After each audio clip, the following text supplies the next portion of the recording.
মূল দাবি হচ্ছে বেগমগঞ্জ থেকে, চৌমুহানী থেকে লক্ষ্মীপুর হয়ে চাঁদপুরের সাথে এদেশের এলাকার জনগণের শিল্প, সংস্কৃতি এবং আমাদের বিশেষ করে আমাদের শিক্ষা সকল দিক থেকে জনগণের কল্যাণের জন্য অবিলম্বে রেল লাইন স্থাপন করতে হবে। এবং এই ব্যাপারে সরকারের নিরীক্ষার কার্যক্রম শেষ হওয়ার কারণে আমরা বর্তমান সরকারের কাছে দাবি জানাবো, এই সরকার অনতিবিলম্বে সেই সিদ্ধান্ত বাস্তবায়ন করে এলাকার জনগণের দাবি সে রেল লাইন যেন আমাদের জনগণের জন্য স্থাপন করে। আজকের সংবাদ সম্মেলনে আমাদের অন্যতম দাবি হচ্ছে সে। ধন্যবাদ। ইনশাআল্লাহ সেটি তথ্য ভিত্তিক আপনাদের সামনে হাজির করব। এই লক্ষ্মীপুরে কিন্তু আগামী দিনে একটি ইকোনমিক জোন তৈরি হচ্ছে। এই জায়গার মাধ্যমে কিন্তু এই জনপদের অর্থনৈতিক বিরাট একটা পরিবর্তন আসবে।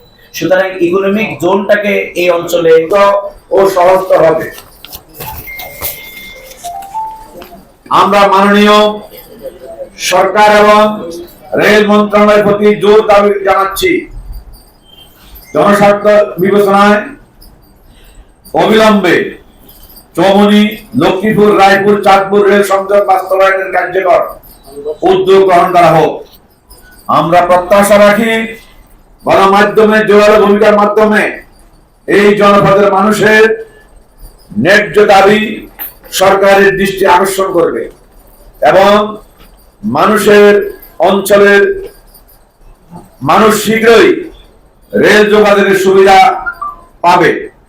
আজকে সাংবাদিক সম্মেলনে উপস্থিত হওয়ার জন্য সবাইকে আন্তরিক ধন্যবাদ এবং কৃতজ্ঞতা জানাচ্ছি। ধন্যবাদ জানাতে আমি মোহাম্মদ রুহুল আমিন ভূঁইয়া, কেন্দ্রীয় মন্ত্রিসভার সদস্য